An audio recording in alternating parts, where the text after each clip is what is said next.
नेतृत्वाखाली ही संस्था काम करते आणि आम्ही तिथं गव्हर्निंग काउन्सिलवर काम करतो. हे अशा प्रकारचे विषय आजच्या बैठकीत झालेले आहेत. गेल्या काही दिवसांपासून ज्या चर्चा सुरू आहेत की शरद पवार गटाकडून तुम्हाला संपर्क साधला जातो तो त्याचा कसा प्रयत्न केला जातो की तुम्ही इंदापुरातनं विधानसभा निवडणुकीच्या पार्श्वभूमीवरती हा संपर्क साधला गेला अशा पद्धतीची चर्चा सुरू आहे.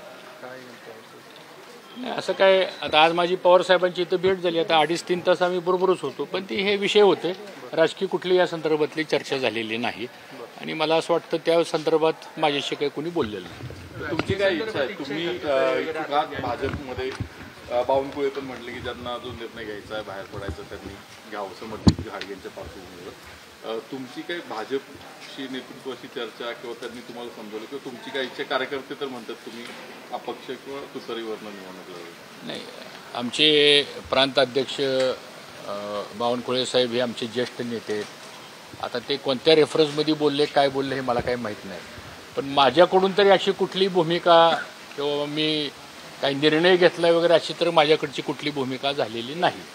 न मी कोणाला भेटलो नाही, न मला कोणी अप्रोच झालेलं नाही. एक गोष्ट खरी आहे की आता जे अजितदादा पवारांचे जे दौरे चालू आहेत त्या दौऱ्यामध्ये साधारणतः असं बोललं जातं आहे की ज्या तालुक्यातला जो सिटिंग आमदार असेल त्याला ते तिकीट मिळणार आणि त्यामुळं साहजिकच आमच्या मतदारसंघातले जे कार्यकर्ते आहेत त्या कार्यकर्त्यांचा खूप आग्रह आहे. साहजिक लोकशाही आहे, प्रत्येकाला आपापलं मत व्यक्त करण्याचा अधिकार आहे.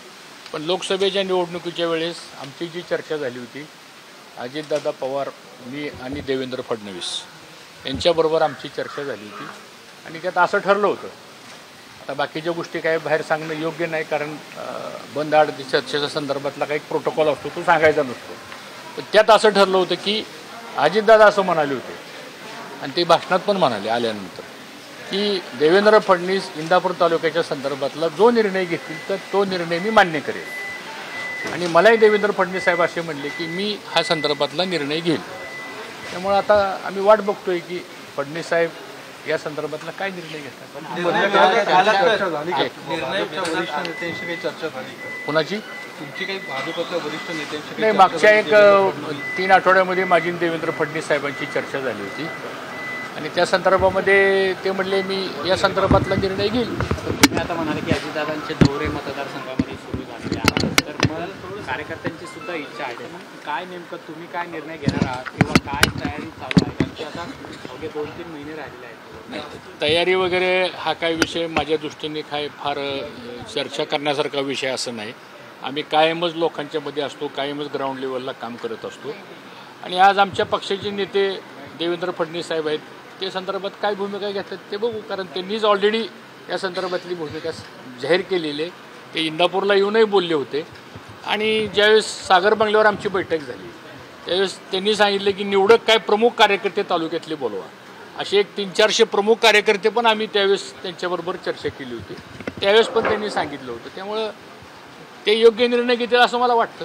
पण कार्यकर्त्यांचा जो आग्रह आहे की तुम्ही अपक्ष लढणारच आहात असे काही बॅनर वगैरे लावले जातात. ठीक आहे, ते आता शेवटी लोकशाहीमध्ये बॅनरबाजी वगैरे तर काही सगळीकडे चालू आहे. कोण बॅनर लावतो वगैरे मला काही माहीत नाही, पण एकंदरीत तो लोकांचा प्रत्येकाचा अधिकार असतो. तुमच्यावर एवढं प्रेम करतात मग तुम्ही इच्छुक नाहीत का लढण्यासाठी? कार्यकर्त्यांचा आग्रह आहे. बघा, शेवटी जनता महत्त्वाची आहे.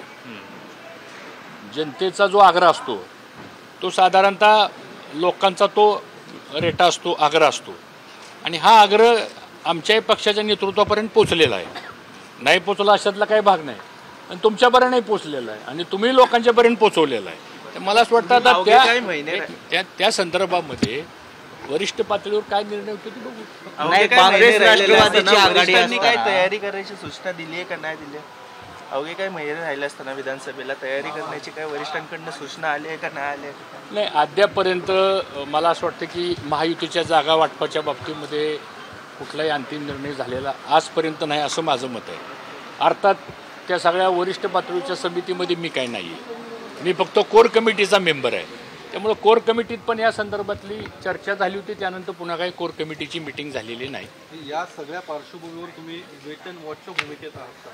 नाही, वेट अँड वॉचचा प्रश्न नाही. जे चर्चा होती साहजिक आहे की कालच्या लोकसभेच्या निवडणुकीला आम्ही अजितदादा पवारांचं काम केलं. खरं म्हणजे त्यावेळेसच आम्ही अपेक्षा व्यक्त केली होती की हा मतदारसंघ त्यांनी भारतीय जनता पक्षाला सोडला होता.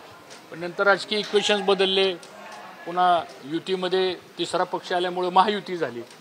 मग त्यावेळेस जी चर्चा झालेली आहे ती चर्चा मला असं वाटतं हे दोन प्रमुख नेते आहेत महाराष्ट्रातले, त्यामुळे ते काय निर्णय घेतात आणि जी चर्चा झाली त्याप्रमाणे त्यांनी निर्णय घ्यावा असं माझा आग्रह आहे. आणि तोच आग्रह मी आमच्या कार्यकर्त्यांना पण सांगतोय.